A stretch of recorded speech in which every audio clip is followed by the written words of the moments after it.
সংক্ষিপ্ত জীবনে বহুবার প্রেমে পড়েছি আর ভালোবেসেছি যে ভালোবাসেনি, যাকে পাওয়ার থাকে না আশা, ওই আর কি একতরফা ভালোবাসা। কি বিস্ময়কর তোমার রূপ, তুমি সূর্যের চেয়ে তীব্র। তুমি অন্য কাউকে ভালোবাসো, আমার দুর্ভাগ্য। তবে আমি তোমাকে ভালোবাসি, তুমি ভালোবাসার যোগ্য। মায়াবান তুমি ফুল, তোমার দেখিবার আশায় মন মস্তিষ্ক হয়ে থাকে ব্যাকুল।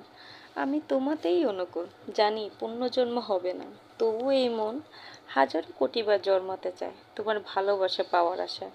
যদিও তুমি আবদ্ধ অন্যের ভালোবাসায়, তাতে কি বা আসে যায়? তোমাকে না পাওয়ার আক্ষেপে ভালোবাসতে ভুলিনি, প্রতি নিঃশ্বাসে ভালোবাসি তোমায়। মায়াবান তুমি বুঝোনি, ভালোবাসোনি আমায়। জীবনে অপূর্ণতাতে ভালোবাসাটা সবচাইতে গভীর। তোমাকে না পাওয়ার আক্ষেপটা আমার সারা জীবনের। তবে তোমাকে পাওয়ার আশাটা যদি ছেড়েই দেই, তাহলে তোমাকে ভালোবাসলাম আর কই? আমি তোমাকেই ভালোবেসেছিলাম আর তোমাকেই ভালোবাসি, মৃত্যু ব্যতীত তোমাকেই ভালোবাসবো।